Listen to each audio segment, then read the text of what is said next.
السلام علیکم ورحمۃ اللہ وبرکاتہ۔ نحمدہ ونصلی علی رسولہ الکریم، اما بعد، اعوذ باللہ من الشیطان الرجیم، بسم اللہ الرحمن الرحیم۔ رب اشرح لی صدری ویسر لی امری واحلل عقدۃ من لسانی یفقہوا قولی، رب زدنی علما، آمین۔ 19واں پارہ۔ اعوذ باللہ من الشیطان الرجیم، بسم اللہ الرحمن الرحیم۔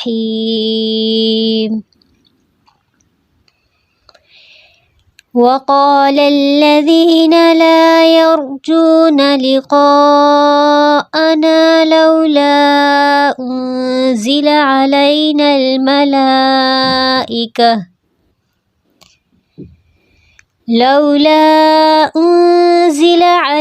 الملائکة أو نرى ربنا لقد استكبروا في أنفسهم وعتوا عتوا كبيرا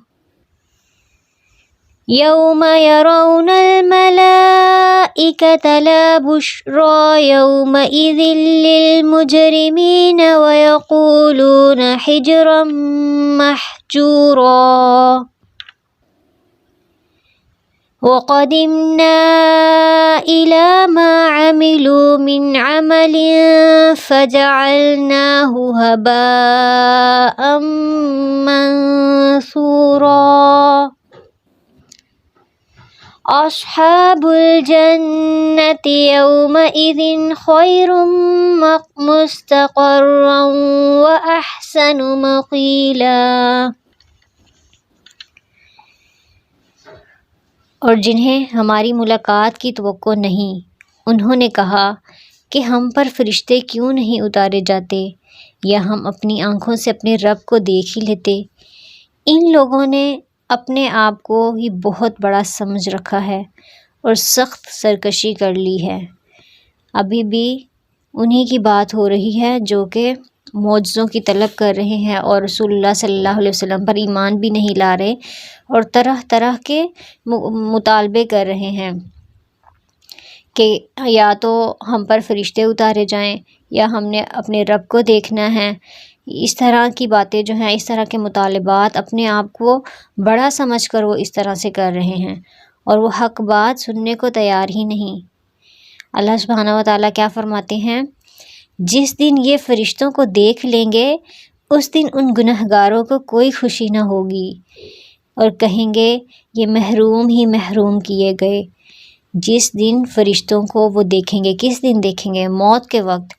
جب موت کا وقت آتا ہے تو انسان کی جو جان لینے والے ہیں وہ فرشتے آتے ہیں، اور تا حد نگاہ اس کے پاس آ کر بیٹھ جاتے ہیں، اور پھر ملک الموت آتے ہیں اور اس کی روح نکال کر ان فرشتوں کو دے دیتے ہیں۔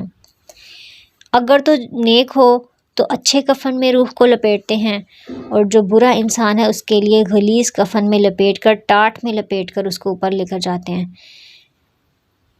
یعنی فرشتوں کو دیکھ لینا ان کے لیے خوشی کا باعث نہ ہوگا۔ کیوں نہیں ہوگا؟ کیونکہ موت کے وقت فرشتے ان کو مارتے بھی ہیں اور ان کو جہنم کی وعید بھی سناتے ہیں۔ اس کے علاوہ فرشتوں کو وہ قبر میں دیکھیں گے، منکر نکیر کی شکل میں، اور پھر یوم حشر میں، میدان حشر میں دیکھیں گے۔ تو جب بھی یہ گنہگار فرشتوں کو دیکھیں گے تو ان کے لیے خوشی کی کوئی بھی خبر نہیں ہوگی۔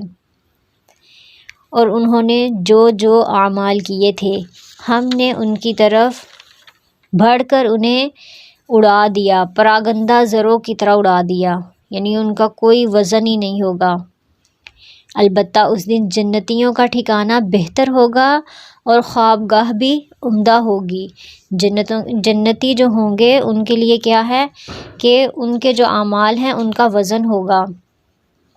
اب جن کے اعمال کا کوئی وزن نہیں ہے ان کے بارے میں نبی صلی اللہ علیہ وسلم نے فرمایا، میں امت کے ان لوگوں کو جانتا ہوں جو قیامت کے دن سفید تہامہ پہاڑیوں کی مانند ڈھیروں نیکیاں لے کر آئیں گے، لیکن اللہ ان کی نیکیوں کو فضا میں پھیلے ہوئے غبار کے باریک ذروں کی طرح کر دے گا، اور اس میں آپ خاکی ذرات دیکھ سکتے ہیں۔ تو ان کے اعمال اتنے باریک ذروں میں اڑا دیے جائیں گے۔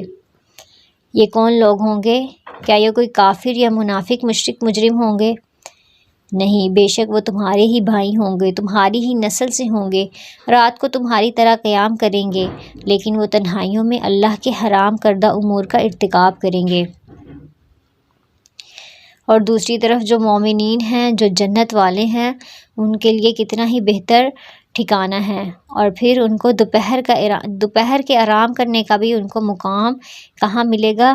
جنت میں ملے گا، اور وہ ساری نعمتوں کو وہاں انجوائے کریں گے۔ اور جس دن آسمان بادل سمیت پھٹ جائے گا اور فرشتے لگاتار اتارے جائیں گے، یعنی قیامت والے دن سارے جو فرشتے ہیں وہ کیا کریں گے؟ اترنے لگ جائیں گے۔ اس دن صحیح طور پر بادشاہی صرف رحمان کی ہوگی، اور یہ دن کافروں پر بڑا بھاری ہوگا۔ اور اس دن ظالم شخص اپنے ہاتھوں کو چبا چبا کر کہے گا، ہائے کاش کہ میں نے رسول اللہ صلی اللہ علیہ وسلم کی راہ اختیار کی ہوتی۔ یعنی آج جو یہ مطالبے کر رہے ہیں، اور پھر کس طرح کے مطالبے کر رہے ہیں اور تکلیفیں دے رہے ہیں، تو آج کی دن کی بجائے اس دن جس دن ان سے وعدہ کیا گیا ہے، اس دن ان کی حالت کیا ہوگی کہ وہ اپنے ہاتھوں کو خود ہی کاٹیں گے اور خود ہی اپنے آپ کو ملامت کریں گے، اور یہ کہیں گے کہ انہوں نے رسول اللہ صلی اللہ علیہ وسلم کی راہ کیوں نہ اختیار کی، اور ان میں سے یہ ہے کہ نبی صلی اللہ علیہ وسلم کا راستہ کیوں نہیں اپنایا۔ سلمہ سے روایت ہے کہ انہوں نے نبی صلی اللہ علیہ وسلم کو منبر پر یہ فرماتے ہوئے سنا کہ اے لوگو، جس وقت میں حوض پر تمہارا منتظر ہوں گا اور تمہیں گروہ در گروہ لایا جائے گا اور راستے تمہیں متفرق کر دیں گے، یعنی ادھر ادھر ہو جاؤ گے، تو میں تمہیں آواز دے کر کہوں گا کہ اس راستے کی طرف آ جاؤ، تو میرے پیچھے سے ایک منادی پکار کر کہے گا کہ انہوں نے آپ کے دین کو بدل دیا تھا۔ اس پر میں کہوں گا یہ لوگ دور ہو جائیں، یعنی وہ طریقہ جو نبی صلی اللہ علیہ وسلم چھوڑ گئے اور جس پر صحابہ قائم رہے اور جس پر بعد کی نسلیں قائم رہیں، اس طریقے کو چھوڑ کر دین میں نئے نئے تصورات ایجاد کر لینا، یہ انسان کے لیے بہت خطرناک طریقہ ہے، اور انسان کو قیامت کے دن اتنی ندامت ہوگی کہ وہ چاہے گا کہ میں وہی طریقہ اختیار کرتا جو نبی صلی اللہ علیہ وسلم کا طریقہ تھا۔ اب وہ کیا کہے گا؟ یا ویلتا لیتنی لم اتخذ فلانا خلیلا لقد اضلنی عن الذکر بعد اذ جاءنی وکان الشیطان للانسان خذولا۔ ہائے افسوس، کاش کہ میں نے فلاں کو دوست نہ بنایا ہوتا، اس نے تو مجھے اس کے بعد گمراہ کر دیا کہ نصیحت میرے پاس آ گئی تھی، اور شیطان تو اس وقت انسان کو دھوکہ دے دے گا، چھوڑ جائے گا۔ عام طور پر انسان ایسے دوستوں کے ہی ہاتھوں بہکتا ہے، یعنی وہ کسی خاص راستے پر چلتے ہیں تو پھر ان کے جو قریبی کلوز ہوتے ہیں وہ کیا کرتے ہیں، وہ ان کو اپنی طرف کر لیتے ہیں، اور پھر انسان کیا کہتا ہے، چلو ٹھیک ہے سارے اس طرف چل رہے ہیں تو میں بھی اسی طرف چلا جاتا ہوں۔ لیکن کیا ہوگا اس دن؟ وہ اس بات پہ بھی پچھتائے گا کہ میں نے فلاں کو کیوں دوست بنایا۔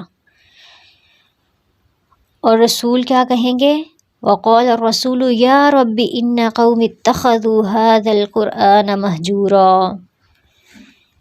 اور رسول کہیں گے کہ اے میرے رب، بے شک میری امت نے اس قرآن کو چھوڑ دیا تھا، یعنی مذاق بنا کر رکھا ہوا تھا اور چھوڑ دیا تھا، اور پھر اس پر نہ تو عمل کیا اور نہ ہی اس کو پڑھا اور نہ ہی اس پر غور و فکر کیا، ہر لحاظ سے اس کو چھوڑ رکھا تھا۔ ہر مسلمان جو اپنے رب کے سامنے کھڑے ہونے سے ڈرتا ہے، اسے چاہیے کہ اس آیت کریمہ میں غور کرے اور اس میں بار بار گہری نظر سے دیکھے، تاکہ وہ اپنے نفس کی اس عظیم پریشانی اور بڑی مصیبت سے نکلنے کا راستہ بنائے جو اس زمین کے سارے مسلمانوں کو شامل ہے اور عام ہے۔ ابن القیم الجوزیہ کہتے ہیں کہ قرآن کو چھوڑنے کی کئی اقسام ہیں، یعنی کیا کیا قسم ہو سکتی ہے کہ جس میں آتا ہے کہ اس نے قرآن کو چھوڑ رکھا ہے۔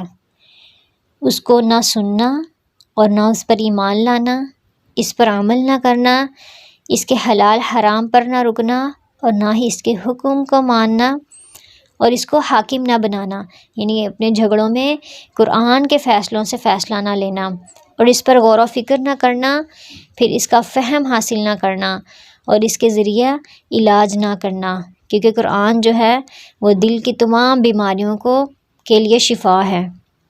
تو یہ سب جو چیزیں آتی ہیں وہ اس چیز میں شامل ہیں کہ قرآن کو چھوڑ دیا تھا۔ صرف قرآن کو پڑھنا ہی کافی نہیں، بلکہ اس پر ایمان لانا، اس پر عمل کرنا، اس کے حلال حرام پر رکنا، اس کے حکم کو ماننا اور اس کے مطابق فیصلہ کرنا بھی، اور اس پر غور و فکر بھی کرنا شامل ہے۔ اسی طرح ہم نے ہر نبی کے دشمن بعض گنہگاروں کو بنا دیا ہے، اور آپ کا ہی رب ہی ہدایت کرنے والا اور مدد کرنے والا کافی ہے۔ اور کافروں نے کہا کہ اس پر قرآن سارے کا سارا ایک ساتھ ہی کیوں نہ اتارا گیا۔ اب ان کی ایک اور یہی مطالبہ ہے کہ اب جو قرآن تھا وہ آہستہ آہستہ اور تھوڑا تھوڑا کر کے کیوں اتارا جا رہا ہے، اکٹھا ہی اتار دیتے۔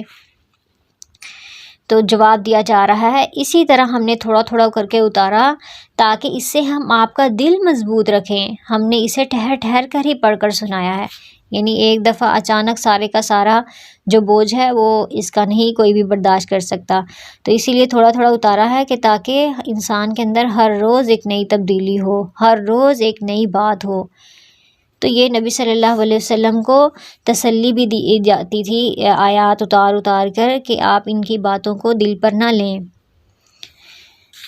اور یہ آپ کے پاس جو بھی مثال لائیں ہم اس کا سچا جواب اور عمدہ توجیہ آپ کو بتا دیں گے۔ جو لوگ اپنے منہ کے بل جہنم کی طرف جمع کیے جائیں گے وہی بدترین مکان والے اور گمراہ تر راستے والے ہیں۔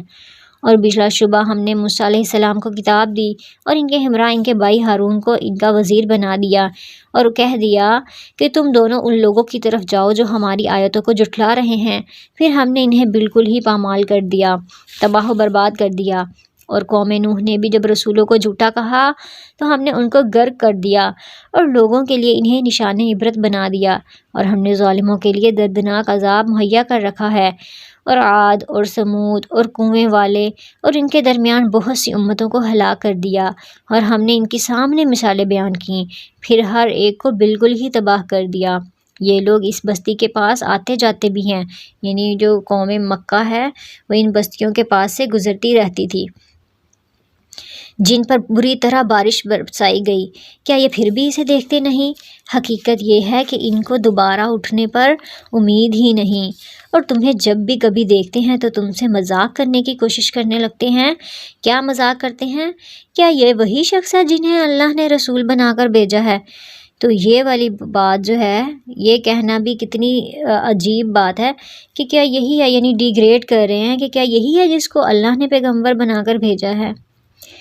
وہ تو کہیے کہ ہم اس پر جمے رہے، ورنہ انہوں نے تو ہمیں ہمارے معبودوں سے بہکا دینے میں کوئی کسر نہیں چھوڑی تھی۔ یعنی وہ لوگ یہی کہہ رہے ہیں کہ ہم تو اپنے باوجات کی تقلید میں خود ہی جمے رہے تھے، ورنہ پیغمبر نے تو ہمیں گمراہ کرنے کی کوئی کسر نہیں چھوڑی تھی۔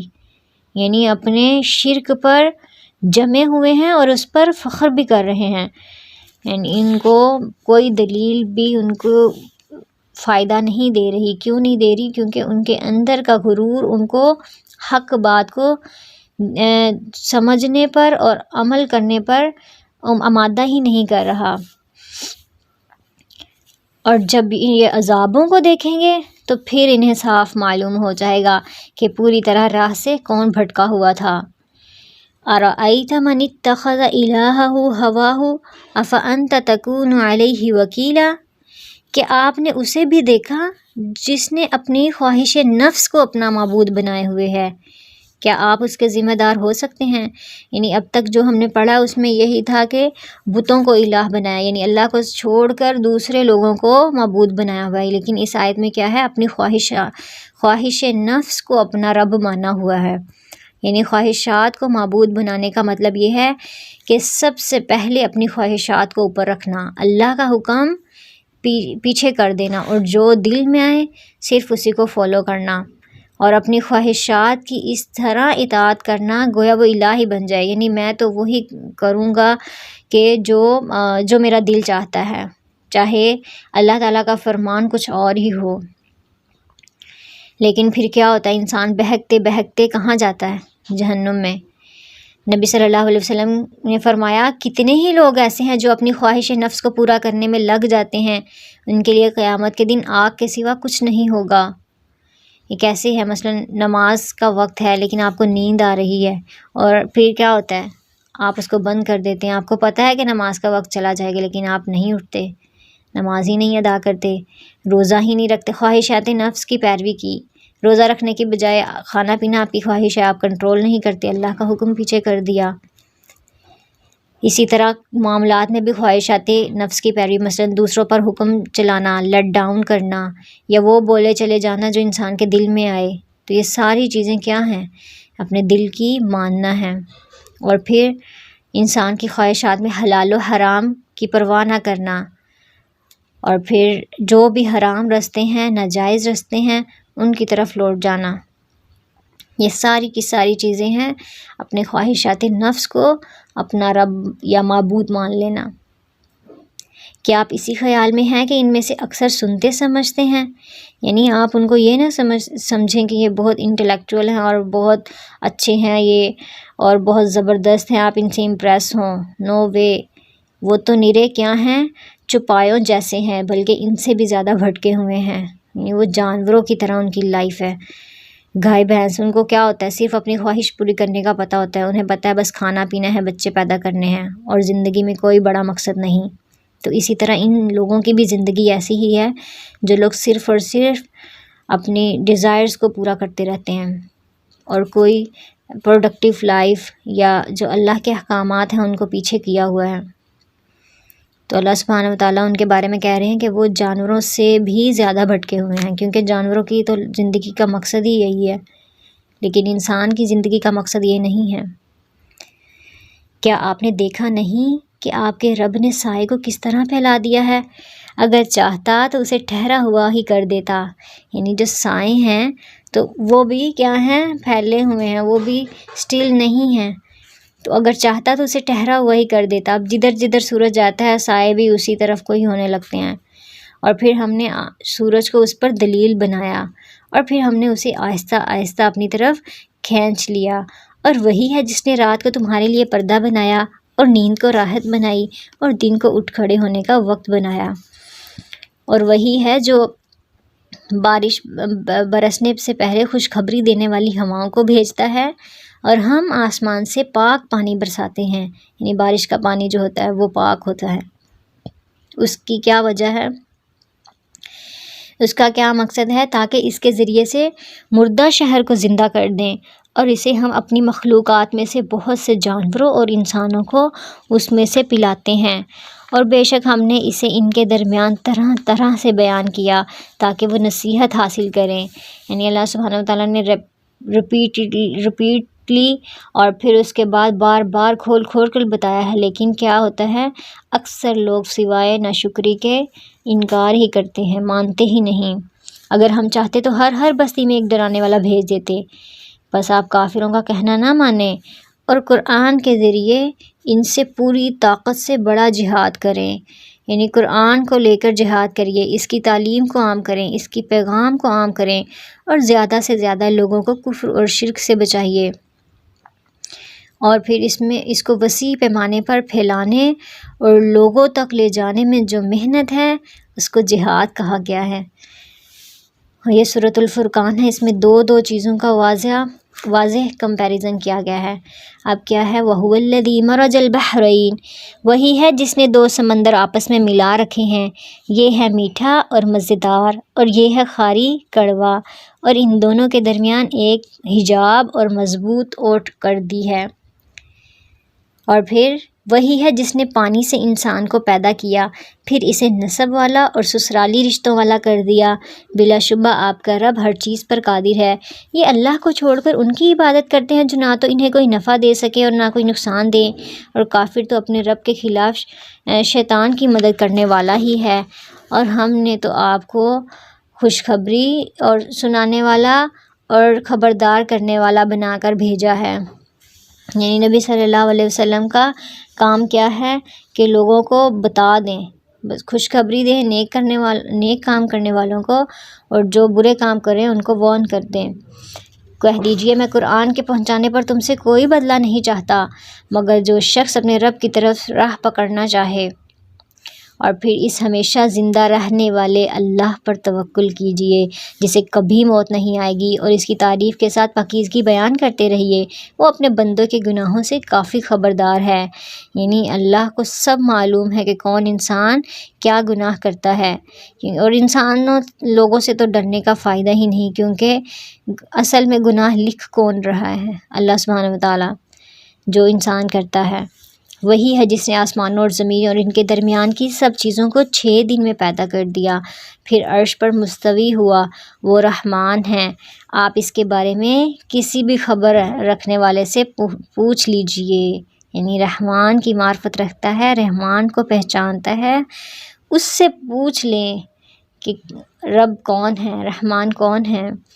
اور جب ان سے کہا جاتا ہے رحمان کو سجدہ کرو تو جواب دیتے ہیں کہ رحمان ہے کیا ہم اسے سجدہ کریں جس کا تو ہمیں حکم دے رہا ہے؟ اور اس نے ان کی نفرت میں مزید اضافہ کر دیا۔ یعنی جب بھی کہا جائے کہ رحمان کو سجدہ کرے تو وہ آگے سے مذاق اڑانا چاہتے ہیں اللہ تعالیٰ کا۔ اور پھر اللہ کے ناموں میں سے خاص نام ہے، یہ نام اللہ کے سوا کسی اور کا نہیں رکھا جا سکتا، یعنی اللہ کے سوا کسی کو اور رحمان نہیں رکھا جا سکتا، یعنی رحمان نام اللہ ہی کا ہے۔ اور پھر بعض اوقات کبھی یہ ہوتا ہے نا، سجدے کی بات ہوئی ہے تو کبھی آپ کسی کو نماز کا بھی کہیں تو وہ آپ سے اور زیادہ بھاگنے لگ جاتے ہیں، چڑ جاتے ہیں، اور پھر آپ کے پاس بھی نہیں آتے کہ کہیں نماز کا ہی نہ پوچھ لیں۔ بابرکت ہے وہ اللہ تعالیٰ رحمان، یعنی کون ہے؟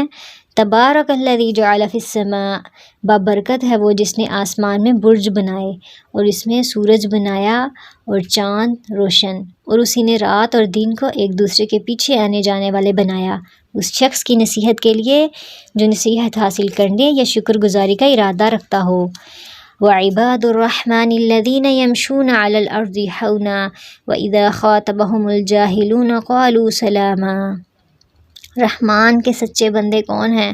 اب یہ عباد الرحمن کی خوبیاں بتائی جا رہی ہیں کہ وہ کیا کیا کرتے ہیں۔ اب کیا پہلی بات ہے کہ رحمان کے سچے بندے وہ ہیں جو زمین پر عاجزی سے چلتے ہیں۔ عاجزی یعنی ان کی چال میں بھی عاجزی ہوتی ہے۔ اور پھر کیا ہے، جب وہ ان سے مخاطب ہوتے ہیں جاہل یعنی بے علم لوگ ان سے باتیں کرنے لگتے ہیں، باتیں کرتے ہیں تو وہ کیا کہتے ہیں؟ سلام ہے، یعنی اس میں وہ بحث میں پڑھتے نہیں ہیں، بس اس کو ادھر ہی ختم کر دیتے ہیں، سلام کہہ دیتے ہیں، بھلی بات کرتے ہیں، آگے سے بد کلامی نہیں کرتے، بد مزاجی نہیں کرتے۔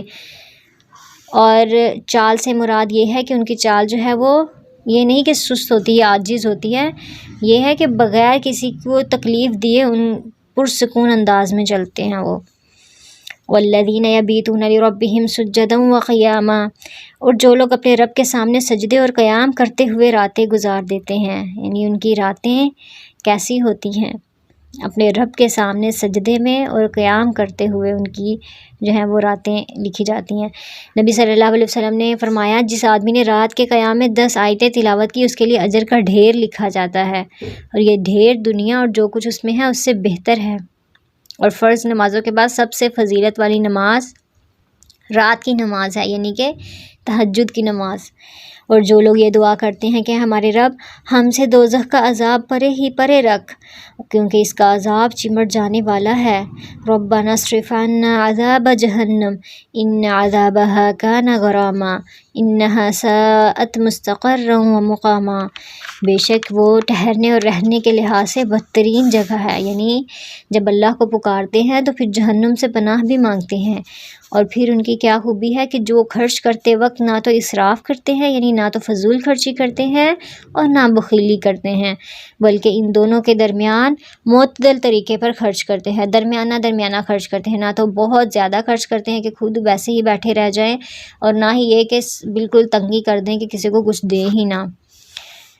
اور اللہ کے سوا کسی دوسرے معبود کو نہیں پکارتے، اور کسی ایسے شخص کو جسے قتل کرنا اللہ نے منع کر دیا ہو سوائے حق کے قتل نہیں کرتے، نہ وہ زنا کے مرتکب ہوتے ہیں، اور جو کوئی یہ کام کرے وہ اپنے اوپر سخت وبال لائے گا، اسے قیامت کے دن دوہرا عذاب دیا جائے گا اور وہ ذلت اور خواری کے ساتھ ہمیشہ اسی میں رہے گا، سوائے ان لوگوں کے جو توبہ کریں اور ایمان لائیں اور نیک کام کریں، ایسے لوگوں کے گناہوں کو اللہ نیکیوں سے بدل دیتا ہے، اللہ بخشنے والا مہربانی کرنے والا ہے۔ یعنی یہ اللہ کی رحمت اور بخشش بتائی جا رہی ہے کہ جو انسان توبہ کر لے اور ایمان لے آئے اور نیک کام کر لے تو ایسے لوگوں کے گناہوں کو بھی اللہ سبحانہ وتعالیٰ نیکیوں سے بدل دیتا ہے، اور جو شخص توبہ کرے اور نیک عمل کرے تو وہ اللہ کی طرف سچا رجوع کرتا ہے۔ یعنی جب انسان کسی بھی گناہ سے توبہ کر لیتا ہے تو وہ کیسا ہو جاتا ہے، گویا اس نے گناہ کیا ہی نہیں، تو اس لیے انسان کو فوری اللہ سے توبہ کرتے رہنا چاہیے کہ جو اس نے گناہ کیے ہیں اس کا اعتراف کر کے اللہ سے معافی مانگ لینی چاہیے۔ اور جو لوگ جھوٹی گواہی نہیں دیتے، اور پھر کیا ہے، جب کسی بھی لغو چیز کے پاس ان کا گزر ہوتا ہے تو وہ شرافت سے وہاں سے گزر جاتے ہیں، یعنی لغو کاموں میں نہیں پڑتے، بری باتیں کرنے والوں کے ساتھ شامل نہیں ہوتے، ان کے اندر حیا ہوتی ہے اور ایسی مجلسوں میں نہیں جاتے۔ ابن القیم کہتے ہیں کہ اللہ سبحانہ وتعالیٰ نے عباد الرحمن کی اس بات پر تعریف فرمائی ہے کہ وہ جھوٹی مجلسوں میں ہی جانا چھوڑ دیتے ہیں، یعنی ایسی مجالس میں نہیں جاتے جہاں جھوٹ، فریب، دھوکہ، جھوٹی باتیں ہوں۔ پھر اس کا کیا حال ہوگا کہ جو جھوٹ بول لے، اس پہ عمل کرے، اس کی کیسی پکڑ ہوگی۔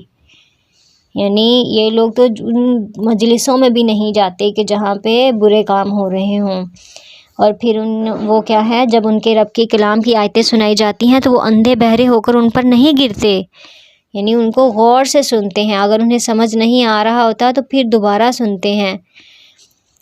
قریظی کہتے ہیں کہ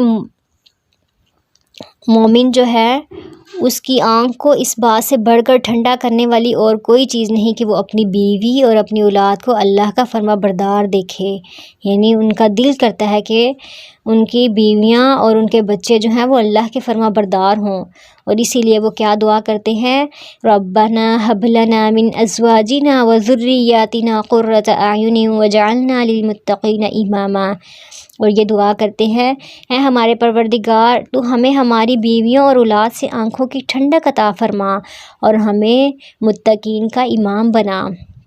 یہی وہ لوگ ہیں جنہیں ان کے صبر کے بدلے میں جنت کے بالا خانے دیے جائیں گے، جہاں انہیں دعا سلام پہنچایا جائے گا، اس میں ہمیشہ ہمیشہ رہیں گے، وہ بہت ہی اچھی اور عمدہ جگہ ہے اور اچھا ہی مقام ہے۔ کہہ دیجئے کہ اگر تمہاری دعا التجا نہ ہوتی تو میرا رب تمہاری مطلق پرواہ نہ کرتا، یعنی اگر تم ہی اپنے رب کو نہیں پکارو گے تو پھر اللہ کو تمہاری ضرورت نہیں ہے، یعنی تمہیں ہی ضرورت ہے اور تم ہی اللہ تعالیٰ سے دعائیں مانگتے رہو، تو تم جھٹلا چکے ہو، تو اب تمہیں سزا چمٹ کر ہی رہے گی۔ سورۃ الشعراء۔ بسم اللہ الرحمن الرحیم۔ طاسیم میم۔ تلک آیات الکتاب المبین۔ لعلک باخع نفسک الا یکونوا مؤمنین ان نشأ ننزل علیہم من السماء آیۃ فولت اعناقهم لها خاضعین وما يأتيهم من ذكر من الرحمن محدث إلا كانوا عنه معرضين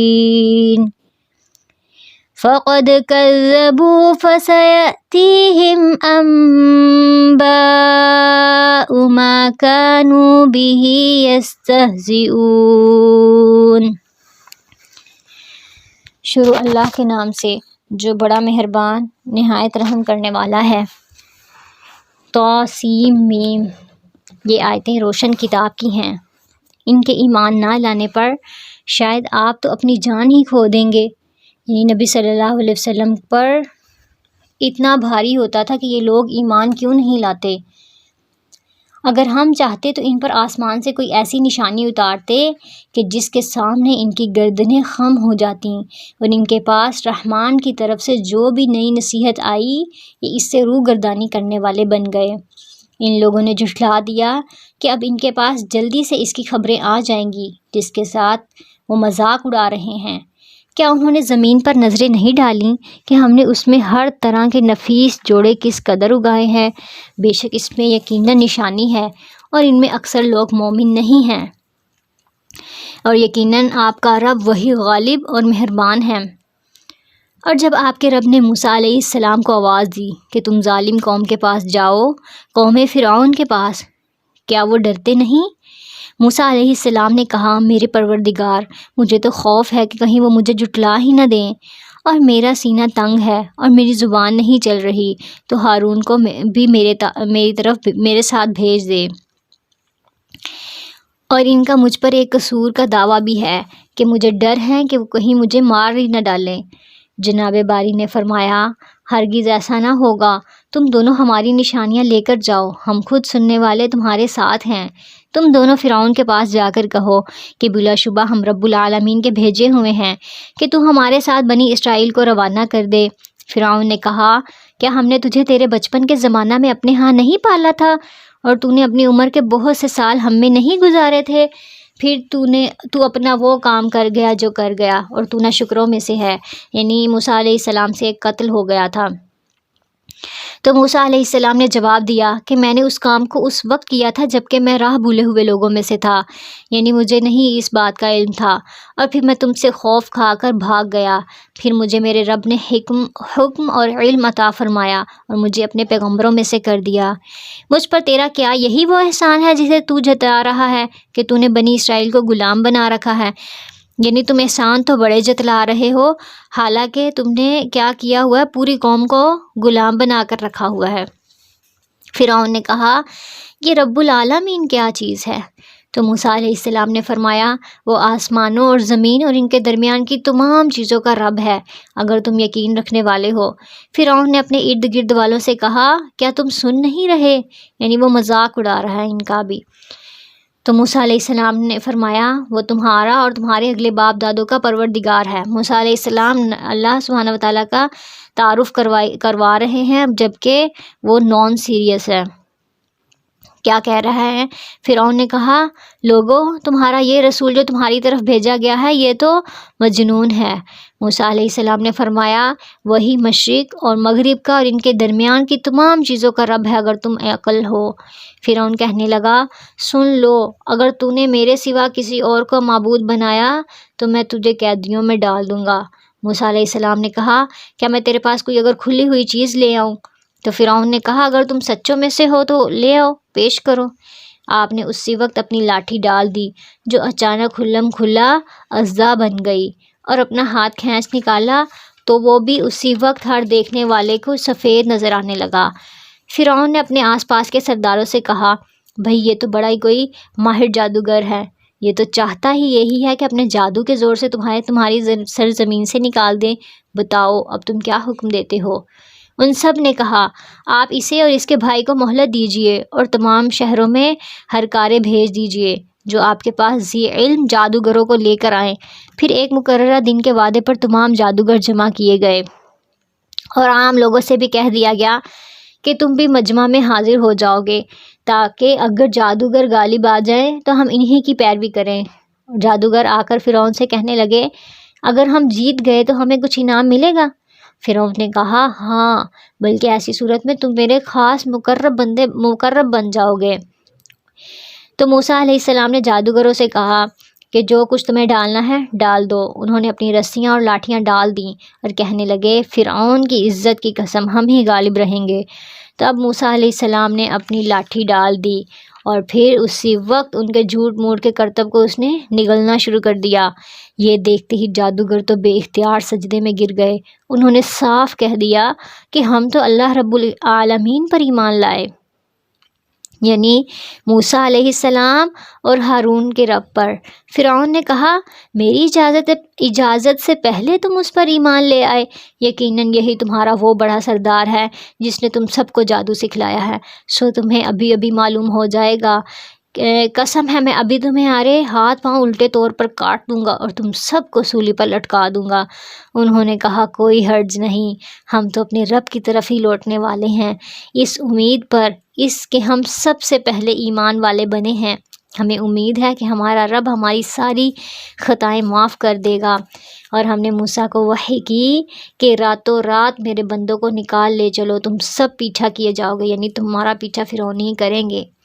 فرعون نے شہروں میں ہر کاروں کو بھیج دیا کہ یقیناً یہ گروہ بڑی ہی کم تعداد میں ہے اور اس پر ہمیں سخت غضبناک کر رہے ہیں، یعنی تھوڑے سے لوگ ہیں اور ہمیں اتنا غصہ دلا رہے ہیں، اور یقیناً ہم بڑی جماعت ہیں اور ان سے چوکنا رہنے والے۔ بالآخر ہم نے انہیں باغات سے اور چشموں سے اور خزانوں سے اور اچھے اچھے مقامات سے نکال باہر کیا، یعنی فرعون اپنے گھروں میں تھے، اچھے مکانوں میں تھے، باغات چشموں میں تھے، لیکن بنی اسرائیل کے پیچھے ان کا پیچھا جب کرنے آئے تو گویا وہ اپنے سارے گھروں کو چھوڑ آئے وہاں سے، اور پھر کیا ہوا، وہاں غرق ہو گئے۔ اور اسی طرح ہوا، اور ہم نے ان تمام چیزوں کا وارث بنی اسرائیل کو بنا دیا، وہ جو ساری چیزیں انہوں نے چھوڑی تھی ان کا وارث بنی اسرائیل بن گئے۔ تو فرعونی سورج نکلتے ہی ان کے تعاقب میں نکلے، جب دونوں نے ایک دوسرے کو دیکھ لیا تو موسیٰ کے ساتھیوں نے کہا ہم تو یقیناً پکڑ لیے گئے۔ تو موسیٰ نے اس وقت کیا کہا، ہرگز نہیں، یقین مانو میرا رب میرے ساتھ ہے جو ضرور مجھے راہ دکھائے گا۔ ہم نے موسیٰ علیہ السلام کی طرح وحی بھیجی کہ دریا پر اپنی لاٹھی مارو، بس اسی وقت دریا پھٹ گیا اور ہر ایک حصہ پانی کا مثل بڑے پہاڑ کے ہو گیا۔ ہم نے اسی جگہ دوسروں کو بھی نزدیک لا کھڑا کر دیا اور موسیٰ علیہ السلام کو اور اس کے تمام ساتھیوں کو نجات دے دی، اور پھر اور سب دوسروں کو ڈبو دیا، یعنی اسی رستوں پر وہ چلے تو گزر گئے لیکن فرعونی چلے تو ڈوب گئے۔ یقیناً اس میں عبرت ہے اور ان میں اکثر لوگ ایمان والے نہیں ہیں، اور بے شک آپ کا ہی رب بڑا غالب اور مہربان ہے۔ اور ان پر ابراہیم علیہ السلام کا واقعہ بھی سنا دو، جب انہوں نے اپنے باپ اور قوم سے فرمایا کہ تم کس کی عبادت کرتے ہو؟ انہوں نے جواب دیا کہ عبادت کرتے ہیں ہم بتوں کی، ہم تو برابر ان کے لیے جمع مجاور بن کر بیٹھے ہوئے ہیں۔ آپ نے فرمایا کہ جب تم انہیں پکارتے ہو تو کیا وہ سنتے بھی ہیں، یا یہ تمہیں نفع نقصان بھی پہنچا سکتے ہیں؟ انہوں نے کہا یہ ہم کچھ نہیں جانتے، ہم نے تو اپنے باپ دادوں کو اسی طرح کرتے ہوئے پایا ہے تو اب ہم بھی ویسا ہی کر رہے ہیں۔ آپ نے فرمایا کچھ خبر بھی ہے کہ جنہیں تم پوج رہے ہو، جن کی تم عبادت کر رہے ہو، اور تم اور تمہارے اگلے باپ دادا، وہ سب میرے دشمن ہیں، اور اللہ سچے کے جو تمام جہانوں کا پالنے والا ہے۔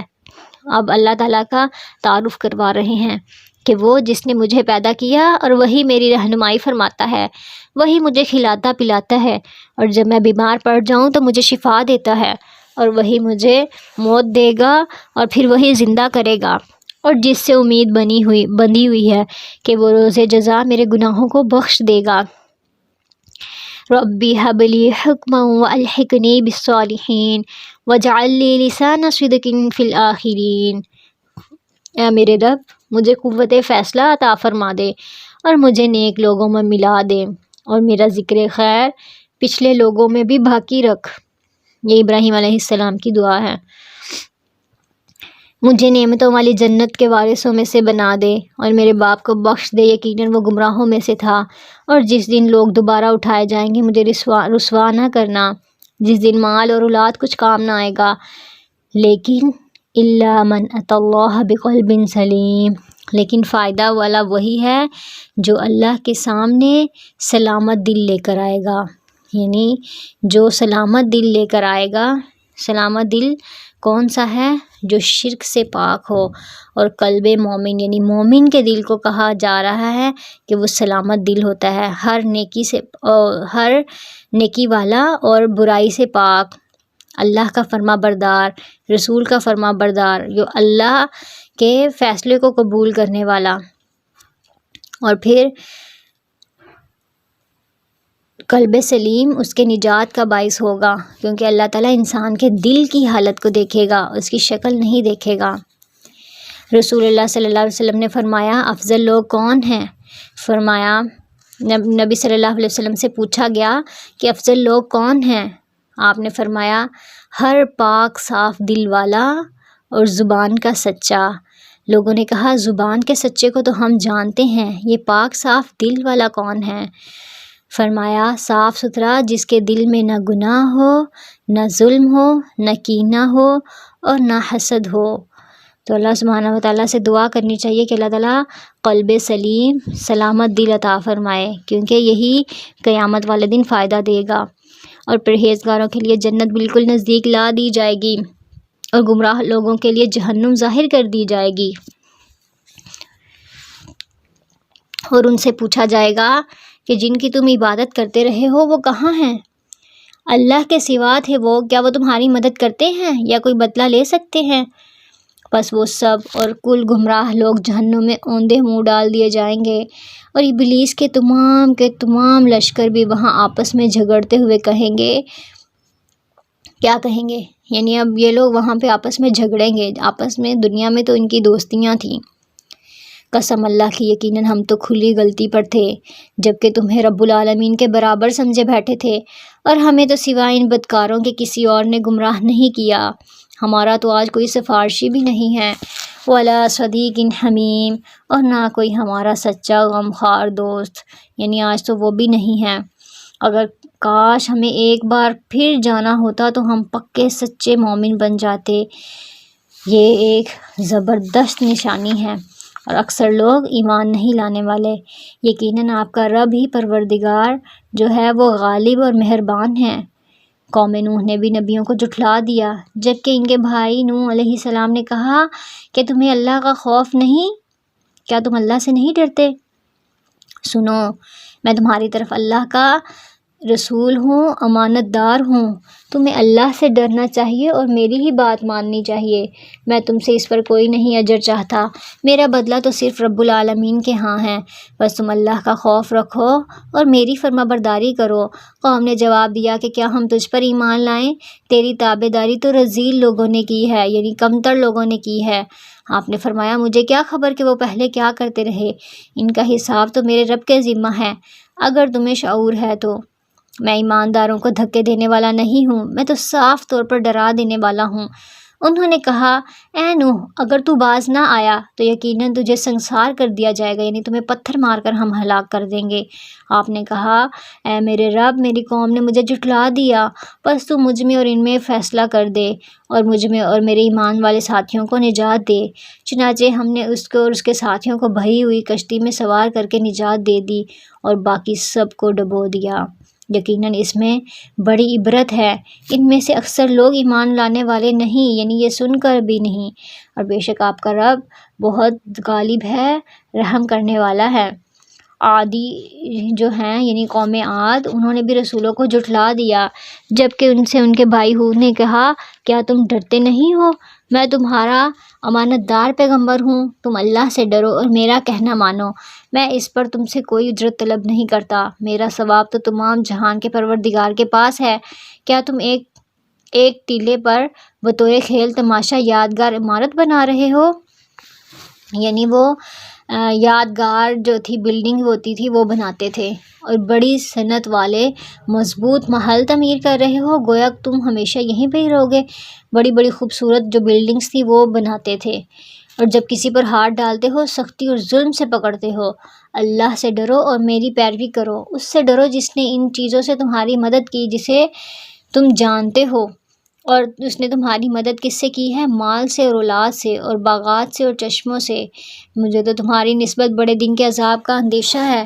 انہوں نے کہا آپ نصیحت کہیں یا نصیحت کرنے والوں میں سے نہ ہوں، ہم پر برابر ہے۔ انہوں نے کہا آپ چاہے ہمیں بتائیں، نصیحت کرتے رہیں یا نہ کریں، ہمیں اس سے کوئی فرق نہیں پڑتا، یہ تو بس پرانے لوگوں کی عادت ہے اور ہمیں ہرگز عذاب نہیں دیا جائے گا۔ چونکہ عادیوں نے ہود کو جھٹلایا اس لیے ہم نے انہیں تباہ کر دیا، یقیناً اس میں نشانی ہے اور ان میں سے اکثر بے ایمان تھے۔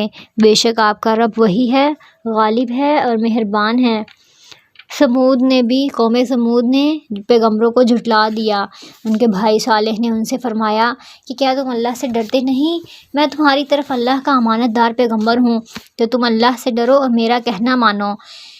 میں اس پر تم سے کوئی اجرت نہیں مانگتا، میری اجرت تو بس پروردگار عالم پر ہی ہے۔ کیا ان چیزوں میں جو یہاں ہیں تم امن کے ساتھ چھوڑ دیے جاؤ گے؟ یعنی ان باغوں اور ان چشموں اور ان کھیتوں اور ان کھجوروں کے باغوں میں جن کے شگوفے نرم اور نازک ہیں، اور تم پہاڑوں کو تراش کر پرتکلف مکانات بنا رہے ہو۔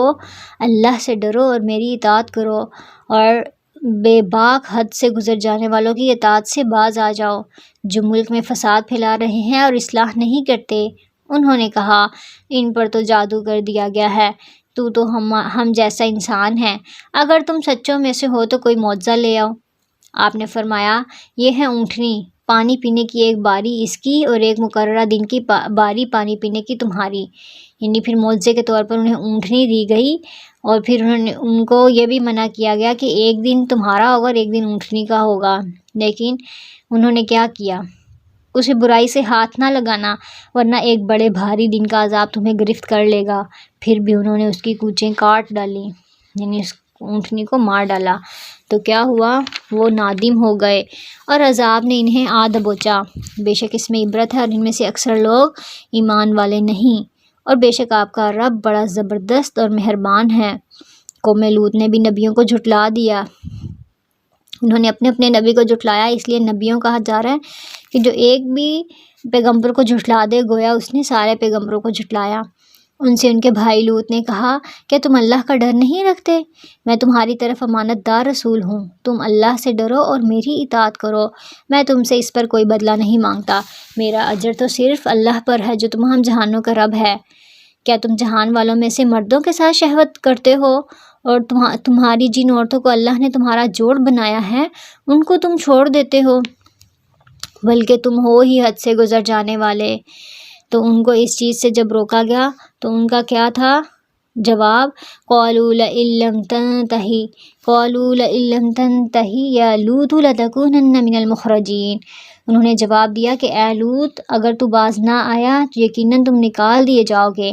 آپ نے فرمایا میں تمہارے کام سے سخت ناخوش ہوں، میرے پروردگار مجھے اور میرے گھرانے کو اس سے بچا لے جو تم کر رہے ہو، جو یہ کرتے ہیں۔ بس ہم نے اس کے اور اس کے متعلقین کو بچا لیا، سوائے ایک بڑھیا کے، وہ پیچھے رہ جانے والوں میں ہو گئی، اور پھر ہم نے باقی اور سب کو ہلاک کر دیا، اور ہم نے ان پر ایک خاص قسم کا می برسایا، ایسی بارش برسائی تو وہ بہت ہی بری بارش تھی۔ فَسَاءَ مَطَرُ الْمُنذَرِينَ، تو ڈرانے والے لوگوں پر وہ بری ہی بارش تھی۔ اس میں سراسر عبرت ہے، ان میں سے اکثر مومن نہیں، اور بے شک آپ کا رب ہی غلبے والا اور مہربانی والا ہے۔ اور پھر ایکا والوں نے بھی رسولوں کو جھٹلا دیا، جبکہ ان سے شعیب علیہ السلام نے کہا کہ تمہیں ڈر خوف نہیں؟ میں تمہاری طرف امانت دار رسول ہوں، اللہ کا خوف کھاؤ اور میری فرما برداری کرو، میں اس پر تم سے کوئی اجرت نہیں چاہتا، میرا اجر تمام جہانوں کے پالنے والے کے پاس ہے۔ نہ آپ پورا بھرو اور کم دینے والوں میں شامل نہ ہو جاؤ، سیدھی صحیح ترازو سے تولا کرو، اور لوگوں کو ان کی چیزیں کمی سے نہ دو، بے باکی کے ساتھ زمین میں فساد نہ مچاؤ، اس اللہ کا خوف رکھو جس نے خود تمہیں اور اگلی مخلوق کو پیدا کیا ہے۔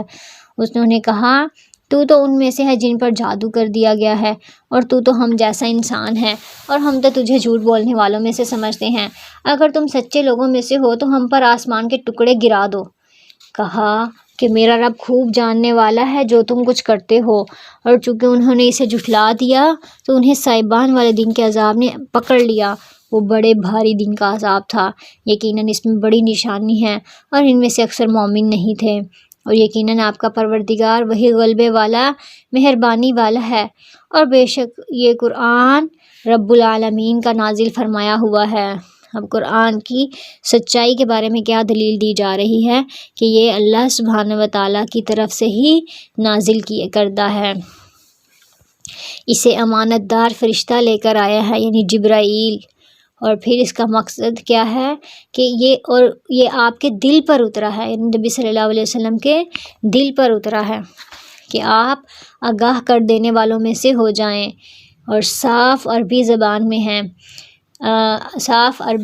میں ہیں اور اگلے نبیوں کی کتابوں میں بھی اس قرآن کا تذکرہ ہے۔ کیا انہیں یہ نشانی کافی نہیں کہ حقانیت قرآن کو تو بنی اسرائیل کے علماء بھی جانتے ہیں، یعنی بنی اسرائیل کے علماء کو قرآن کی حقیقت کا اور سچائی کا پورا علم ہے۔ اور پھر ہم اگر اسے کسی اجمی شخص پر نازل فرماتے اور وہ ان کے سامنے اس کی تلاوت کرتا تو اسے باور کرنے والے نہ ہوتے، اور اسی طرح ہم نے گناہ گاروں کے دل میں اس کے انکار کو داخل کر دیا ہے۔ وہ جب تک دردناک عذابوں کو نہ دیکھ لیں ایمان نہیں لائیں گے، یعنی جب عذاب دیکھیں گے تو فوراً ان کا دل کرے گا کہ میں اس کا کیا کروں، مان لوں اس کو، لیکن اس وقت جو ہے ماننا ان پر کوئی بھی کام نہیں آئے گا، یعنی جب عذاب کو انسان دیکھ لے گا تو اس وقت کچھ بھی کام نہیں آئے گا۔ فَيَأْتِيَهُمْ بَغْتَةً وَهُمْ لَا يَشْعُرُونَ، تو وہ عذاب ان کو اچانک آ جائے گا اور ان کو شعور بھی نہیں ہوگا، اتنا اچانک عذاب آئے گا۔ اس وقت کہیں گے کہ کیا ہمیں کچھ مہلت دی جائے گی، یعنی اب وہ مہلت مانگ رہے ہیں جب عذاب کو دیکھ لیا، بس کیا یہ ہمارے عذاب کی جلدی مچا رہے ہیں؟ اچھا یہ بھی بتاؤ کہ اگر ہم نے انہیں کئی سال بھی فائدہ اٹھانے دیا، پھر انہیں وہ عذاب آ لگا جن سے یہ دھمکائے جاتے تھے، تو جو کچھ بھی یہ بھرتے رہے اس میں سے کچھ بھی فائدہ نہ پہنچا سکے گا، یعنی جو بھی کچھ انسان کرے گا اس وقت ان کو اس میں سے کوئی بھی چیز فائدہ نہیں دے گی۔ کوئی بھی سامان اکٹھا کیا ہے، کچھ بھی کیا ہے، کوئی بھی کسی قسم کی چیز جو ہے وہ انہیں بالکل بھی کام نہیں آنے والی۔ اور ہم نے کسی بستی کو ہلاک نہیں کیا مگر اس حال میں کہ اس کے لیے ڈرانے والے تھے، یعنی پہلے وارن کیا گیا اس کے بعد ہلاک کر دیا گیا، اچانک نہیں ہلاک کیا گیا نصیحت کے طور پر۔ اور ہم ظلم کرنے والے نہیں ہیں، اور اس قرآن کو شیطان نہیں لے کر آئے، اور نہ وہ اس قابل ہے اور نہ انہیں اس کی طاقت ہے، بلکہ وہ تو سننے سے بھی محروم کر دیے گئے ہیں۔ تو تم اللہ کے سوا کسی اور معبود کو نہ پکارو کہ تم بھی سزا پانے والوں میں سے ہو جاؤ، اپنے قریبی رشتہ داروں کو بھی ڈراؤ اور اس کے ساتھ اپنے فروتنی سے پیش آؤ، یعنی عاجزی سے پیش آؤ، جو ایمان لانے والا ہو اور تیری تابعداری بھی کرے، اور اگر یہ آپ کی نافرمانی کرے تو تم اعلان کر دو کہ میں تو ان کاموں سے بیزار ہوں جو تم کر رہے ہو، اور اللہ پر بھروسہ رکھو جو بڑا غالب ہے، بڑا مہربان ہے۔ الذی یراک حین تقوم، جو تجھے دیکھتا رہتا ہے جب تم کھڑے ہوتے ہو، وتقلبک فی الساجدین، اور سجدہ کرنے والوں کے درمیان تیرا گھومنا پھرنا بھی، یعنی انسان کچھ بھی کر رہا ہوتا ہے تو اللہ کی نظروں کے سامنے ہی ہوتا ہے، اس کے علاوہ جب وہ عبادت کر رہا ہوتا ہے تو عبادت میں بھی اللہ سبحانہ وتعالیٰ اس کو دیکھ رہے ہوتے ہیں۔ اور پھر کیا میں تمہیں بتاؤں کہ شیطان کس پر اترتے ہیں؟ اب یہ بتایا جا رہا ہے کہ اصل میں جو شیطان ہیں وہ کس پر آتے ہیں، وہ ہر ایک جھوٹے گنہگار پر اترتے ہیں، یعنی جو لوگ جھوٹی باتیں بناتے ہیں نا تو ان میں جو ہے وہ شیطان ان پر اترتے ہیں اور انہیں جھوٹی باتیں بتاتے ہیں۔ وہ کیا کرتے ہیں، اچٹتی ہوئی سنی سنائی باتیں پہنچا دیتے ہیں اور ان میں سے اکثر جھوٹے ہوتے ہیں۔ وَالشُّعَرَاءُ يَتَّبِعُهُمُ الْغَاوُونَ، اب سورہ شعراء ہے تو شاعروں کی بات ہو رہی ہے کہ شاعروں کی پیروی وہ کرتے ہیں جو بہکے ہوئے ہوں، یعنی وہ والے شاعر جو کہ جھوٹی باتیں کرتے ہیں، جو بہکے ہوئے ہوتے ہیں، ان کی بات ہو رہی ہے۔ کیا آپ نے نہیں دیکھا کہ شاعر ایک بیابان میں سر ٹکراتے پھرتے ہیں اور وہ کہتے ہیں جو کرتے نہیں، یہ شاعروں کی بات بتائی جا رہی ہے کہ وہ شاعر کس طرح سے ہیں۔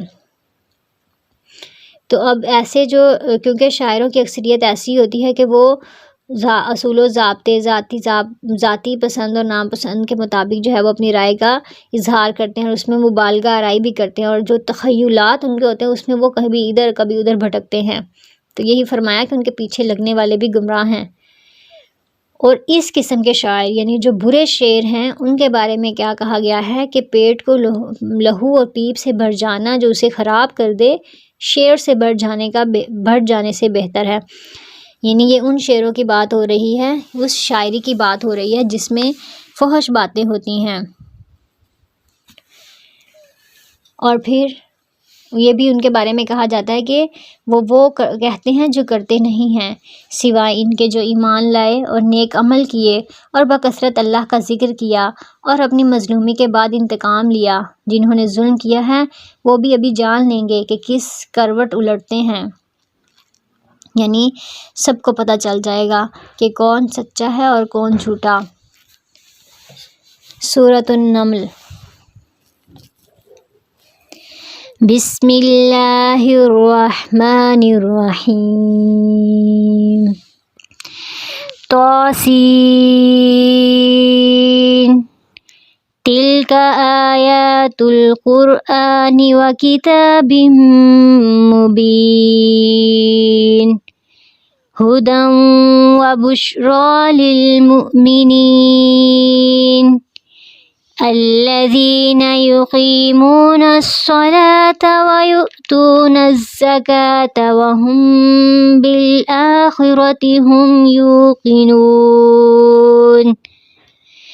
ان الذین لا یؤمنون بالآخرة زینا لهم اعمالهم فهم یعمہون اولئک الذین لهم سوء العذاب وهم فی الآخرة هم الاخسرون وَإِنَّكَ لَتُلَقَّى الْقُرْآنَ مِن لَّدُنْ حَكِيمٍ عَلِيمٍ۔ شروع اللہ کے نام سے جو بڑا مہربان نہایت رحم کرنے والا ہے۔ طاسین، یہ آیتیں ہیں قرآن کی، یعنی واضح اور روشن کتاب کی۔ ہدایت اور خوشخبری ایمان والوں کے لیے ہے جو نماز قائم کرتے ہیں اور زکوٰۃ ادا کرتے ہیں اور آخرت پر یقین رکھتے ہیں۔ جو لوگ قیامت پر ایمان نہیں لاتے ہم نے انہیں ان کے کرتوت خوشنما بنا کر دکھائے ہیں، یعنی ان کو خوبصورت لگتے ہیں جو بھی وہ کام کرتے ہیں، بس وہ بھٹکتے پھرتے ہیں۔ یہی لوگ ہیں جن کے لیے برا عذاب ہے اور آخرت میں بھی وہ سخت نقصان یافتہ ہیں۔ بے شک آپ کو اللہ حکیم و علیم کی طرف سے قرآن سکھایا جا رہا ہے۔ یاد ہوگا جب موسیٰ علیہ السلام نے اپنے گھر والوں میں سے کہا کہ میں نے آگ دیکھی ہے، میں وہاں سے یا تو کوئی خبر لے کر یا آگ کا کوئی سلگتا ہوا انگارہ لے کر ابھی تمہارے پاس آ جاؤں گا تاکہ تم اس کو سینک سکو۔ جب وہ وہاں پہنچے تو آواز دی گئی کہ بابرکت ہے وہ جو اس آگ میں ہے اور جو برکت دیا گیا ہے جو اس کے آس پاس ہے، اور پاک ہے اللہ رب العالمین۔ اے موسیٰ، بے شک بات یہ ہے کہ میں ہی اللہ ہوں، غالب حکمت والا ہوں، اور تم اپنی لاٹھی ڈال دو۔ موسیٰ نے جب اسے ہلتا جلتا دیکھا اس طرح کہ گویا وہ ایک سانپ ہے تو منہ موڑے ہوئے پیٹ پھیر کر بھاگے اور پلٹ کر بھی نہ دیکھا۔ اور پھر کیا فرمایا گیا؟ اے موسیٰ، ڈرو نہیں، میرے پاس جو پیغمبر ہیں وہ ڈرتے نہیں، یعنی جو پیغمبر ہوتے ہیں وہ بہادر ہوتے ہیں، لیکن جو لوگ ظلم کریں پھر اس کے عوض نیکی کریں اس برائی کے پیچھے تو میں بھی بخشنے والا مہربان ہوں۔ یعنی جو کوئی ظلم کر بیٹھے یا کوئی گناہ کر بیٹھے پھر اس کے بعد کوئی نیک کام کر لے اور توبہ کر لے تو اللہ سبحانہ و تعالیٰ اس کو بخش دیں گے، ضرور بخش دیں گے۔ اور اپنا ہاتھ اپنے گریبان میں ڈالو، وہ سفید چمکتا ہوا ہو کر نکلے گا بغیر کسی عیب کے، تو 9 نشانیاں لے کر فرعون اور اس کی قوم کی طرف جاؤ، یقیناً وہ فاسق لوگ ہیں۔ بس جب ان کے پاس آنکھیں کھول دینے والے ہمارے معجزے پہنچے تو وہ کہنے لگے یہ صریح جادو ہے۔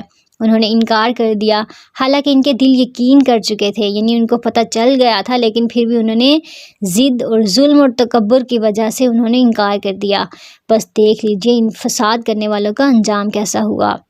اور ہم نے یقیناً داؤد اور سلیمان علیہ السلام کو علم دے رکھا تھا، اور دونوں نے کہا تعریف اس اللہ کے لیے ہے جس نے ہمیں اپنے بہت سے ایمان والے بندوں پر فضیلت عطا فرمائی۔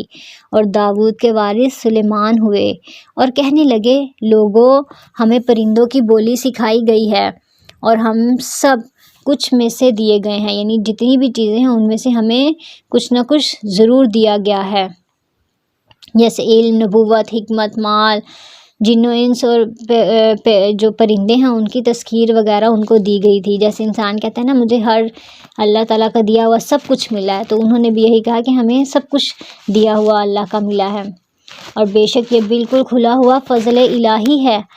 اور سلیمان کے سامنے ان کے تمام لشکر جنوں کے اور انسانوں کے اور پرندوں میں سے جمع کر دیے گئے، ہر قسم الگ الگ درجہ بندی کے ساتھ.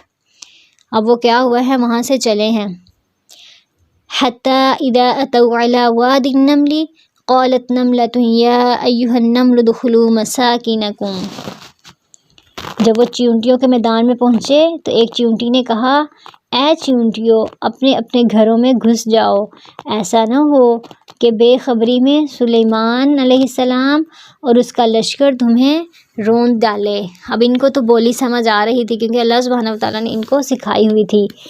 فَتَبَسَّمَ ضَاحِكًا مِّن قَوْلِهَا، انہوں نے کیا کیا، اس بات سے سلیمان علیہ السلام مسکرا کر ہنس دیے اور دعا کرنے لگے کہ رب اوزعنی ان اشکر نعمتک التی انعمت علی وعلی والدی وان اعمل صالحا ترضاہ وادخلنی برحمتک فی عبادک الصالحین.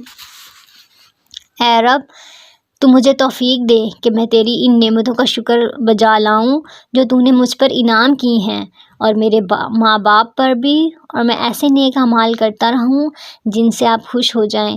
مجھے اپنی رحمت سے اپنے نیک بندوں میں شامل کر لیں. تو یوسف علیہ السلام کی دعا میں بھی یہی تھا کہ ہمیں نیک لوگوں میں سے کر دے، ابراہیم علیہ السلام کی دعا میں بھی تھا کہ نیک لوگوں میں سے کر دے، اور یہ اب سلیمان علیہ السلام کی بھی یہی دعا ہے.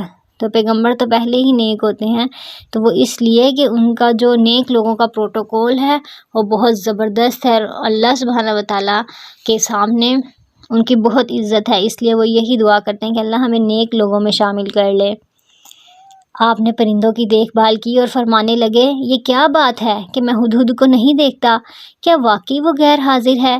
یقیناً میں اسے سخت سزا دوں گا، یا اسے ذبح کر ڈالوں گا، یا وہ میرے سامنے کوئی صریح دلیل بیان کرے، یعنی ان ساری چیزوں میں سے کوئی نہ کوئی چیز وہ بتائے. یا تو اسے سزا ملے گی، یا وہ ذبح کیا جائے گا، یا پھر اسے اپنی کوئی ریزننگ پیش کرنا پڑے گی کہ کیوں بغیر اجازت وہاں سے گیا. کیونکہ جب بھی آپ کہیں کسی بھی مشن پہ ہوتے ہیں تو کوئی بھی بغیر بتائے چلا جائے تو پھر کیا ہوتا ہے، مشکل پیش آتی ہے. اور یہ بھی ڈسپلن کے خلاف ہے کہ کوئی بھی بغیر کسی بتائے وہاں سے غائب ہو جائے. تو ان کا پرندوں میں بھی اتنا سخت ڈسپلن ہے. کچھ زیادہ دیر نہ گزری تھی کہ آ کر اس نے کہا کہ میں ایک ایسی چیز کی خبر لایا ہوں کہ تجھے اس کی خبر ہی نہیں. یعنی پرندے نے آ کر سلیمان علیہ السلام کو بتایا ہے کہ ابھی آپ کو اس چیز کا پتہ نہیں چلا کہ میں جو آپ کو آ کر بتانے لگا ہوں. میں سبا کی ایک سچی خبر تیرے پاس لایا ہوں. میں نے دیکھا کہ ان کی جو ایک بادشاہت ہے وہ ایک عورت کر رہی ہے جسے ہر قسم کی چیز سے کچھ نہ کچھ دیا گیا ہے، اور اس کا تخت بھی بڑی عظمت والا ہے. تو ہدہد کو دیکھیں اللہ سبحانہ وتعالیٰ نے ان پرندوں کو بھی کتنی عقل سمجھ دی ہے. وہ تو سلیمان علیہ السلام ان کی بولیاں جانتے تھے، اس نے آ کے وہ بتایا، تو وہ اس نے آ کے ساری کی ساری بات بتائی ہے کہ کس طرح اس عورت کی بادشاہت ہے سبا قوم پر، اور کس طرح اس کا تخت بھی کیسا ہے. تو ان کی کتنی چھوٹی چھوٹی آنکھیں ہوتی ہیں لیکن ان کی کتنی گہری نظر ہوتی ہے. حالانکہ ان کے پاس سلیمان علیہ السلام کے پاس تو جن بھی تھے جو طرح طرح کی خبریں لا کر دیتے تھے، لیکن یہ خبر پھر ہدہد کے حصے میں ہی آئی تھی. اب اللہ کتنی اس کو سمجھ ہے اور کتنی عقل ہے کہ وہ کتنی زبردست بات کر رہا ہے. کیا کہتا ہے، میں نے اسے اور اس کی قوم کو اللہ کو چھوڑ کر سورج کو سجدہ کرتے ہوئے پایا. شیطان نے ان کے کام انہیں اچھے اور خوبصورت کر کے دکھا کر صحیح راہ سے روک دیا ہے، اسی لیے وہ ہدایت پر نہیں آتے کہ اسی اللہ کے لیے سجدے کریں جو آسمانوں اور زمین کی پوشیدہ چیزوں کو باہر نکالتا ہے، اور جو کچھ تم چھپاتے ہو اور ظاہر کرتے ہو وہ سب کچھ جانتا ہے. یعنی ہدہد بھی انسانوں کے شرک پر پریشان ہے، اور اس کو یہ بھی سمجھ ہے کہ شیطان جو ہے وہ انہیں بہکا رہا ہے، اور پھر وہ یہی کہہ رہا ہے کہ ان کو کس کی عبادت بھی کرنی چاہیے۔ اب اللہ لا الہ الا هو رب العرش العظیم، اس کے سوا کوئی بھی معبود برحق نہیں، وہی عظمت والے عرش کا مالک ہے۔ سلیمان علیہ السلام نے کہا، اب ہم دیکھیں گے کہ تو نے سچ کہا ہے یا تم جھوٹے ہو۔ یعنی سلیمان علیہ السلام نے فوراً اس کی بات کو ماننے سے پہلے کیا کہا کہ میں اس چیز کی تحقیق کر لوں۔ تو اب لیڈر کو ایکشن لینے سے پہلے یہ تحقیق کرنی چاہیے کہ کوئی خبر جو ہے کسی نے دی ہے وہ آ کے جو بھی دی ہے وہ سچی ہے بھی یا نہیں، اس پر تحقیق کرنا ضروری ہے۔ تو انہوں نے اب دیکھنا ہے کہ یہ سچ بھی کہہ رہا ہے یا نہیں۔ میرے اس خط کو لے کر جا اور انہیں دے دے، پھر ان کے پاس سے ہٹ آ اور دیکھو کہ وہ کیا جواب دیتے ہیں۔ اب اس نے کیا کیا، وہ خط لے کر وہاں پہنچ گیا اور وہاں جا کر ڈال دیا۔ اب وہ کیا کہنے لگی، اے سردارو، میری طرف ایک باوقت خط ڈالا گیا ہے، عزت والا خط ڈالا گیا ہے۔ انہ من سلیمان و انہ بسم اللہ الرحمن الرحیم اللہ تعالیٰ علیہ واتونی مسلمین، جو سلیمان علیہ السلام کی طرف سے ہے، جو بخشش کرنے والے مہربان اللہ کی طرف سے شروع ہوتا ہے، یہ کہ تم میرے سامنے سرکشی نہ کرو اور مسلمان بن کر میرے پاس آ جاؤ۔ اب اس نے کیا کیا، خط لے کر اب تھوڑی سمجھدار تھی، اب فیصلہ کرنے کے لیے سارے مشورہ کرنے والوں کو بلوا لیا۔ اس نے کہا، اے میرے سردارو، تم میرے اس معاملہ میں مجھے مشورہ دو، میں کسی بھی کام کا قطعی فیصلہ جب تک تمہاری موجودگی اور رائے نہ ہو نہیں کیا کرتی۔ ان سب نے جواب دیا کہ ہم طاقت اور قوت والے ہیں، سخت لڑنے بھرنے والے ہیں، آگے آپ کو اختیار ہے، آپ خود ہی سوچ لیں کہ آپ ہمیں کیا حکم دیتی ہیں۔ اس نے کیا کہا کہ بادشاہ جب بھی کسی بستی میں گھستے ہیں تو کیا کرتے ہیں، اسے اجاڑ دیتے ہیں اور وہاں کے باعزت لوگوں کو ذلیل کر دیتے ہیں، اور یہ لوگ بھی ایسا ہی کریں گے۔ یعنی جب بھی کسی دو قوموں میں جنگ ہوتی ہے تو پھر کیا ہوتا ہے، جنگ میں کسی فائدہ نہیں ہوتا اور نقصان ہی ہوتا ہے۔ اب یہ بھی ایک کام کرنے لگی ہے، کیا کہتی ہے، میں انہیں ایک ہدیہ بھیجنے والی ہوں، پھر دیکھ لوں گی کہ قاصد کیا جواب لے کر لوٹتے ہیں۔ تو جب قاصد سلیمان علیہ السلام کے پاس پہنچا تو آپ نے فرمایا، کیا تم مال سے میری مدد کرنا چاہتے ہو؟ مجھے تو میرے رب نے اس سے بہت بہتر دے رکھا ہے جو اس نے تمہیں دیا ہے، بس تم ہی اپنے تحفے سے خوش رہو۔ یعنی وہ کچھ بھی تحفہ نہیں لے رہے اس چیز سے۔ اور پھر جاؤ، ان کی طرف واپس جاؤ، انہیں کہو کہ ہم ان کے مقابلے پر وہ لشکر لائیں گے جن کے سامنے پڑنے کی ان میں طاقت نہیں، اور ہم انہیں ذلیل و پست کر کے وہاں سے نکال باہر کریں گے۔ آپ نے فرمایا، اے سردارو، تم میں سے کوئی ہے جو ان کے مسلمان ہو کر پہنچنے سے پہلے ہی اس کا تخت مجھے لا دے؟ ایک مضبوط جن کہنے لگا، آپ اپنی اس مجلس سے ابھی اٹھیں گے ہی نہیں، اس سے پہلے ہی میں آپ کے پاس لا دیتا ہوں، یقین مانیے کہ میں اس پر قادر ہوں اور امانت دار بھی ہوں۔ اب کیا ہوا، ایک تھا شخص جس کے پاس کتاب کا علم تھا، وہ بول اٹھا کہ آپ پلک چھپکنے سے پہلے میں آپ کو اس کا تخت آپ کے سامنے لا کر رکھ دوں گا۔ جب آپ نے اسے اپنے پاس موجود پایا تو فرمانے لگے، ھذا من فضل ربی، یہی میرے رب کا فضل ہے تاکہ وہ مجھے آزمائے کہ میں شکر گزاری کرتا ہوں یا ناشکری۔ شکر گزار اپنے ہی نفع کے لیے شکر گزاری کرتا ہے، اور جو ناشکری کرے تو میرا پروردگار غنی ہے اور کریم ہے۔ حکم دیا کہ اس کے تخت میں کچھ پھیر بدل دو تاکہ معلوم ہو جائے کہ اسے سمجھ بھی آتی ہے یا پھر وہ راہ پانے والوں میں سے نہیں ہے۔ پھر جب وہ آ گئی تو اس نے اس سے کہا کہ کیا ایسا تیرا بھی تخت ہے؟ اس نے جواب دیا کہ گویا وہی ہے۔ یعنی اس نے کہا، مجھے لگ تو رہا ہے کہ یہ وہی ہے، یعنی میرا ہی لگ رہا ہے، ہمیں اس سے پہلے ہی علم دیا گیا تھا اور ہم مسلمان تھے۔ اسے انہوں نے روک رکھا تھا جن کی وہ اللہ کے سوا عبادت کرتی رہی، یقیناً وہ کافر لوگوں میں سے تھی۔ اس سے کہا گیا کہ محل میں چلی چلو، جسے دیکھ کر یہ سمجھ کر کہ یہ حوض ہے، اس نے اپنی پنڈلیاں کھول دیں۔ یعنی محل جو تھا وہ شیشے کا تھا اور اس کا صحن اور فرش بھی شیشے کا تھا۔ تو جب سلیمان علیہ السلام نے اپنی نبوت کے مظاہر دکھائے اور اس کے بعد یہ بھی دکھانے کی کوشش کی کہ دنیا کی جو شان و شوکت ہے وہ بھی دکھا دی جائے، تو انہوں نے کہا کہ اس محل میں داخل ہو۔ تو جب وہ داخل ہونے لگی تو اس نے اپنے جو اوپر کر لیے پانچے، تو شیشے کا فرش اصل میں اسے پانی معلوم ہوا، اور پھر اس کے بعد اس کو امبیرسمنٹ ہوئی اور کہنے لگی کہ یہ تو شیشے سے منڈی ہوئی عمارت ہے۔ کہنے لگی ربی انی ظلمت نفسی واسلمت مع سلیمان للہ رب العالمین، میرے پروردگار میں نے اپنے آپ پر ظلم کیا، اب میں سلیمان علیہ السلام کے ساتھ اللہ رب العالمین کی فرما بردار بنتی ہوں۔ یعنی کیا ہوا، اس نے فوراً سے مان لیا اور اپنی غلطی بھی مان لی کہ وہ کس چیز کو کیا سمجھی بیٹھی تھی۔ یقیناً ہم نے سمود کی طرف ان کے بھائی صالح کو بھیجا کہ تم سب اللہ کی عبادت کرو، پھر بھی وہ دو فریق بن کر آپس میں لڑنے جھگڑنے لگے۔ آپ نے فرمایا اے میری قوم کے لوگوں، تم نیکی سے پہلے برائی کی جلدی کیوں مچا رہے ہو؟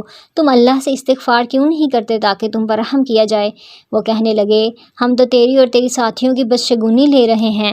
آپ نے فرمایا تمہاری بدشگونی اللہ کے ہاں ہے، بلکہ تم تو فتنے میں پڑے ہوئے ہو۔ اصل اس شہر میں 9 سردار تھے جو زمین میں فساد پھیلاتے رہتے تھے اور اصلاح نہیں کرتے تھے۔ انہوں نے آپس میں بڑی قسمیں کھا کر عہد کیا تھا کہ رات ہی کو صالح علیہ السلام اور اس کے گھر والوں پر چھاپا ماریں گے اور اس کے وارثوں سے صاف کہہ دیں گے کہ ہم اس کے اہل کی ہلاکت کے وقت موجود نہ تھے اور ہم بالکل سچے ہیں۔ انہوں نے خفیہ تدبیر کی، ہم نے بھی کی، اور وہ اسے سمجھتے نہیں تھے۔ اب دیکھ لیجئے کہ ان کے مکر کا انجام کیسا ہوا کہ ہم نے ان کو اور ان کی قوم کو غارت کر دیا۔ یہ ہیں ان کے مکانات جو ان کے ظلم کی وجہ سے اجڑے پڑے ہیں۔ جو لوگ علم رکھتے ہیں ان کے لیے اس میں بڑی نشانی ہے۔ ہم نے ان کو جو ایمان لائے تھے اور پرہیزگار تھے بال بال بچا لیا۔ اور لوط کا ذکر کر جب اس نے اپنی قوم سے کہا کہ کیا باوجود تم دیکھنے بھالنے کے پھر بھی تم بدکاری کر رہے ہو؟ یہ کیا بات ہے کہ تم عورتوں کو چھوڑ کر مردوں کے پاس شہوت سے آتے ہو؟ حق یہ ہے کہ تم بڑی ہی نادانی کر رہے ہو۔ قوم کا جواب اس کے کہنے کے اور کچھ نہ تھا کہ آل لوط کو اپنے شہر سے شہر بدر کر دو، یہ تو بڑے پاک باز بن رہے ہیں۔ تو ہم نے اس کو اور اس کے اہل کو سوائے اس کی بیوی کے سب کو بچا لیا، اور اس کا اندازہ تو باقی رہ جانے والوں میں سے ہم لگا ہی چکے تھے۔ اور ان پر ایک خاص قسم کی بارش برسائی گئی، یہ پتھروں کی بارش برسائی گئی، تو ان پر دھمکائے ہوئے لوگوں پر بری بارش ہوئی۔ تو کہہ دیجئے الحمدللہ وسلام علی عبادہ الذین اصطفیٰ اللہ خیر اما یشرکون۔ تو کہہ دیجئے کہ تمام تعریف اللہ ہی کے لیے ہے اور اس کے برگزیدہ بندوں پر سلام ہے۔ کہ اللہ بہتر ہے یا وہ جنہیں یہ لوگ شریک ٹھہرا رہے ہیں؟ یعنی اللہ کی حمد و ثنا ضرور پڑھیے۔ اللہ سبحانہ وتعالیٰ سے دعا ہے کہ وہ ہمیں عمل کی توفیق دے۔ سبحانک اللہم و بحمدک اشہد ان لا الہ الا انت استغفرک و اتوب الیک۔ آمین۔